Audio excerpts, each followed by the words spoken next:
A guerra é um lugar inóspito, onde todo tipo de crueldade pode ser presenciada, tendo o desespero conduzindo os homens aos seus martírios, com o caos se tornando habitual na busca dos objetivos tiranos de um líder, com a morte sendo mais certeza do que a vida. Banalizar a violência, morte e corrupção traz aos homens a capacidade de lidar com o absurdo, podendo até ser vistos como fortes. E há aqueles que suportam toda a dor, os camuflando em troca de honras e espólios de guerra. Já outros se identificam com as barbaridades, as cometendo sem pudor. E o que os fazem sentir-se bem sobre atos desumanos?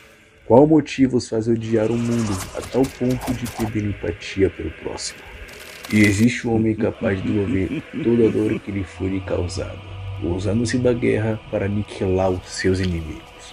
Possuidor de uma raiva que queima tão forte e tão quente o suficiente para derreter até mesmo uma rocha. Sejam bem-vindos ao inferno de Kank, o Decapitador.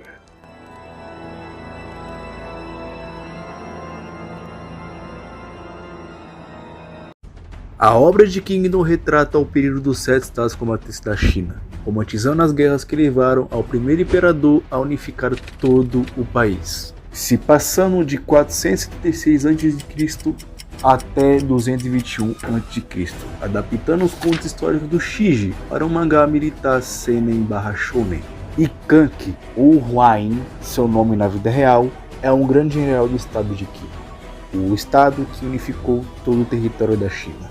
O homem chamado Kank tem aproximadamente 30 anos de idade, imponente com seus 1,90 m de altura, portando uma aparência digna de general.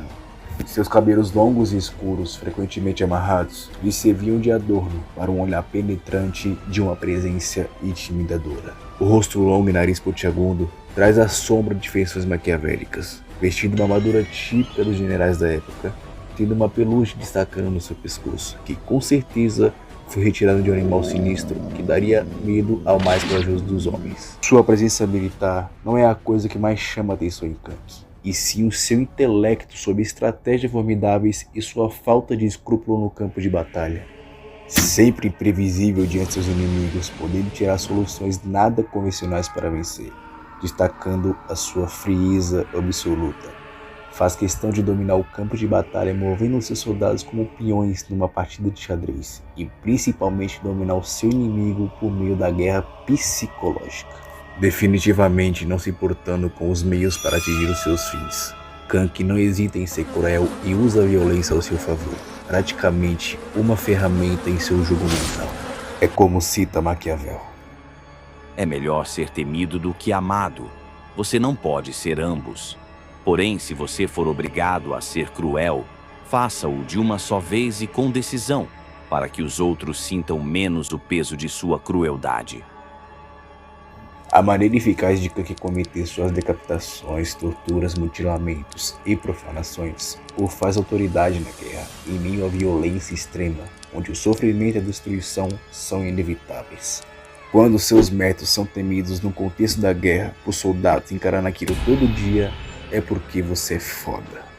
Seu talento em guerras o levou ao mérito de ser titulado um grande general sobre os céus, patamar este alcançado por poucos na história, sendo concedido pelo próprio rei de Qin o direito de fazer guerra sem a permissão do Estado. Esse direito só pode ser acreditado a um general com capacidade de ver guerras praticamente perdidas e mover centenas de milhares de soldados à sua disposição. Exércitos inteiros à mercê de alguém tão cruel pode acrescentar mais lenha na fogueira do inferno da guerra, tendo Kank a maestria de ser o mais temido entre os 6 generais sobre os céus. Em uma guerra em questão, podemos ver a sua genialidade sendo mostrada. Batalha esta entre Qi e Zhao, e Kank era o principal general de Qi, comandando aproximadamente 80.000 homens, contra Koshou, o general reconhecido de Zhao, liderando 240.000 soldados. Uma pequena diferença numérica de 160.000. E claro que isso pesou no campo de batalha. O exército Kank sofreu grandes baixas ao bater de frente com esses números, e mesmo sendo massacrado e tendo subordinados desertando de seu exército, Kank manteve a calma, pois tudo fazia parte do seu plano. Atraindo seus inimigos até o seu QG, ele desaparece, usando os seus grandes números ao seu favor. Com a soberba de uma vitória certa, o Shu estava em seu QG, tranquilo e desprotegido. É aí que o Kank o pega com o destacamento de elite. Sua genialidade o fez prever que Koushou ia com tudo para cima dele, e matando o comandante-general, acaba destabilizando todo o seu exército, atacando na hora certa, no ponto certo. Kank teve um triunfo esmagador sobre os réis honrosos da guerra.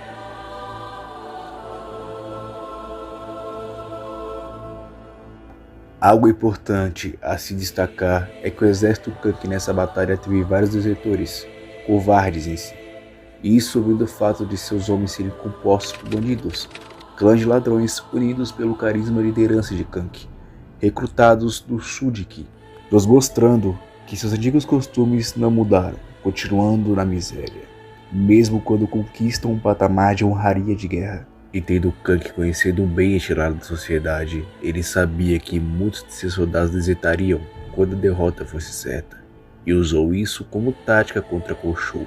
O fato desses bandidos serem a escória da sociedade os faz executar toda a violência ordenada por Kank, seja massacrar, empilhar, roubar e até decapitar, totalmente sem escrúpulos para vencer, causando receio em outros soldados aliados, mesmo esses exércitos reconhecendo a força de Kank e de seu exército. Esta repulsa de outros exércitos aliados pode ser vista na cena em que Kank encontra Shi, nosso protagonista que luta por motivos nobres e honrosos, contrastando bem com as atitudes vilanescas de Kank.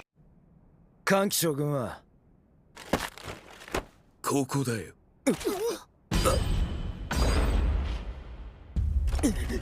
Yoku kita na. Shintai Shin. Este homem, o que diabos ele é?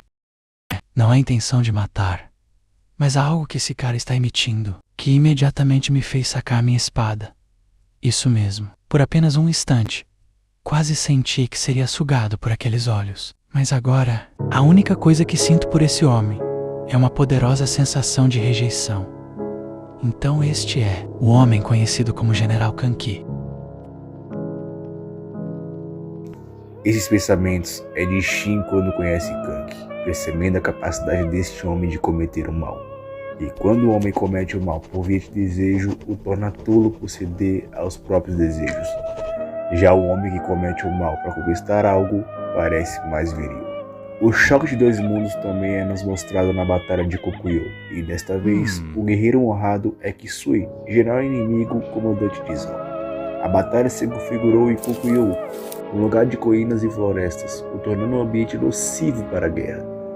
E quem conquistasse a colina central seria o vitorioso da batalha.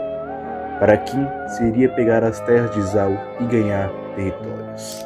Bom, e focando em Kisui, é-nos apresentada a sua história, o líder heróico de uma cidade perto de Kokuyo, e sua missão é repelir Kank para proteger o seu estado, ou melhor, a sua cidade natal. E vemos todo o apelo que o povo local tinha por Kisui. Crianças temiam a chegada do General Kank, com a fama de massacrar e torturar todos os corpos que vinham pela sua frente, sendo temido pelos 7 cantos de toda a China. Nada mais épico do que um digno herói para o grande vilão da guerra, o Perpetrador que invade suas terras. Dias de guerra se passam, chegando ao impasse na batalha, e Kank, meticuloso que é, estuda seu inimigo percebendo suas virtudes de bom coração, e sabia que poderia usar isso ao seu favor. Ordenou aos seus homens rodear as pequenas vilas próximas a Kokuyo, capturando os aldeões inocentes que nada tinham a ver com aquela batalha, nem ao menos tinham um lado nessa guerra, promovendo uma chacina desumana. Kank matou e mutilou centenas de cidadãos, profanando seus corpos numa arte macabra. Com as partes ainda frescas escorrendo sangue, formou-se um arco de corpos semelhante a uma ponte, como se manequins fossem expostos em um museu para se admirar. E este era o recado que Kank passava a Kisui. Volte para sua terra que tanto protege, ou irei na frente preparar um massacre com seu amado povo. O general inimigo recebe o seu recado, e com o temor do pior acontecer, retira suas tropas do combate, voltando para sua terra natal. Ele perdia psicologicamente para o demônio de Ki. A guerra psicológica é com certeza a melhor arma de Kanki, que busca a derrota total do seu inimigo por meio da sua inteligência. Kisui caiu no blefe de Kanki, permitindo conquistar a colina sem grandes baixas no seu exército. Kanki sabe o ponto certo de onde atacar. Ele avalia seu inimigo como ninguém, mostrando aptidões sobre os ensinamentos de Sun Tzu. Se você conhecer o inimigo e conhecer a si mesmo, não precisa temer o resultado de 100 batalhas. Outro grande exemplo sobre os truques psicológicos de Kanki é na sua guerra de apresentação.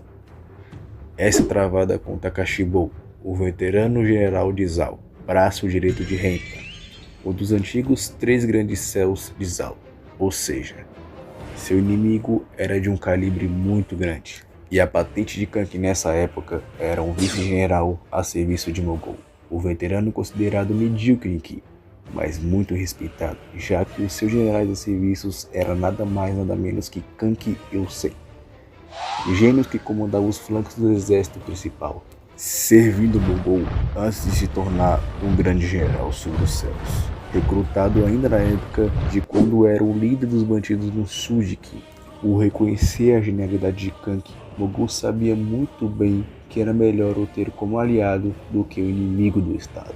A batalha decorreu num ambiente florestal, uma vantagem para as táticas de guerrilha de Kanki, que separou suas forças em pequenos grupos, emboscando seus inimigos na mata densa, dividindo e conquistando. E este ataque era só um pretexto para o verdadeiro dano que Kanki queria causar. Sendo que mais tarde no quartel-general inimigo, sacos enormes, exalando podridão, chegavam aos montes, com as moscas saudando a crueldade de Kanki.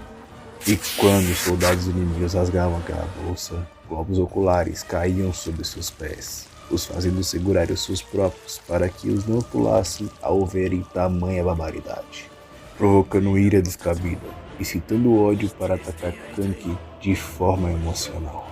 Muito além da ira, medo invadiam suas mentes, pois descobriam que não se podia vacilar e serem capturados pelo demônio de Ki. Kanki vence a batalha, os induzindo ao erro. Ele invade o quartel-general inimigo, roubando as armaduras deles e decapitando o líder, mostrando que Kanki caga e anda para as honras de guerra. Leis é tudo que foi pautado pelos tolos. Se for preciso usar suas peles para a custa da vitória, assim será feito. Se for preciso massacrá-los como animais no abatedouro, assim será feito. No final das contas, será lembrado pelas suas vitórias e não pelos seus métodos. Este é um fato crucial para o líder de sucesso. Esses 2 exemplos ilustram bem a capacidade de Kanki, que com toda a sua inteligência uniu os clãs dos bandidos sobre sua bandeira, nos permitindo realizar ações costumeiras de suas antigas vidas, como saquear espólios de guerras depois de cercar uma cidade, e até outras coisas mais perturbadoras. Isto é um modo de uni-los como exército, mas tem outra coisa que os fazem seguir Kanki: a admiração.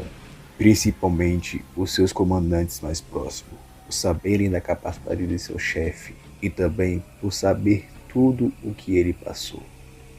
Kanki é o sinônimo de respeito. Os de longe o temem e os de perto o admiram.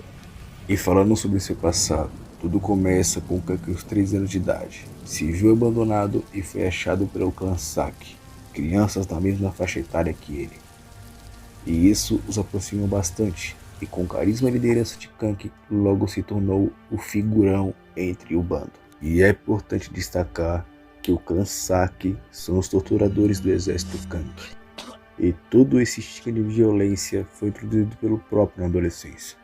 Ou seja, os mais brutais de um exército, onde a violência impera, condiz totalmente com o seu líder, o mais cruel de todos. No flashback, é-nos dito por Shio, a líder das crianças que resgatou Kanki, que eles são ex-escravos, que escaparam e vivem de pequenos roubos. Eles não matam, mas apenas suprem suas necessidades fisiológicas por meio de furtos. Mas a realidade é cruel, e outras trupes de bandidos oprimem e abusam das crianças. E quando Kanki vê tamanha injustiça, logo libera o seu ódio, assassinando 4 bandidos que ousaram atacar o lugar onde as crianças indefesas viviam, e ensina a todos ali que neste mundo, para ter paz, é preciso estar preparado para a guerra, se tornando muito mais viável ser temido no mundo onde a miséria e perigo são habituais. Kank protegia os oprimidos, os fazendo ter a fama de opressores, se tornando o novo líder do clã Saki. Kank destilou toda a sua raiva ao status quo. Esta raiva é o que o move, que queima tão forte que se torna tão quente o suficiente para derreter até mesmo uma rocha. A rocha que simboliza toda a cadeia de hierarquia do mundo. Não apenas aqueles que estão no topo, e nem aqueles que estão abaixo são os culpados de toda a desgraça. Para Kank, essa briga de classes é apenas uma fachada dos verdadeiros culpados. A maioria que está no meio da sociedade. Os obedientes aos poderosos e aquém aos marginalizados. Medíocres que merecem toda a fúria por não moverem o mundo. E prosseguindo a história, algo fez Kank sair do clã Saki para fundar o seu próprio. O motivo foi a morte de Shio, perdendo de vez a luz que um dia poderia mudá-lo, abraçando a escuridão que o tanto atormentava, tornando-se o rei das trevas, que sabe exatamente como aqueles que rastejam vivem, assumindo para si toda a desgraça que devolveria ao mundo. Kank deveria originalmente ser o homem que libertaria os oprimidos, mas com a morte de Shio, ele perdeu a sua luz. Sua alcunha de decapitador vem do evento marcado pela vingança sobre as pessoas que brutalizaram a morte de Shio. Há uma coisa que eu me pergunto: o que nos faz gostar de um personagem com a capacidade de tamanha crueldade e violência? E para mim, isso vem do fato dele ter lealdade aos próximos dele como família, afeição aos oprimidos e conseguir amar alguém tão profundamente. Essas são as características palpáveis e admiradas por nós, leitores. Sua moral pode ser controversa, mas suas razões são explicáveis. Como o Kank usa-se do mal do mundo como uma ferramenta, todo ser humano é capaz de realizar o mal, com cabidas proporções. Assim como diz Maquiavel, um homem é mau por natureza e pratica o bem como uma ferramenta. E eu penso da seguinte forma: o homem é a natureza, e usa-se do mal e do bem como ferramentas para lidar com a própria natureza.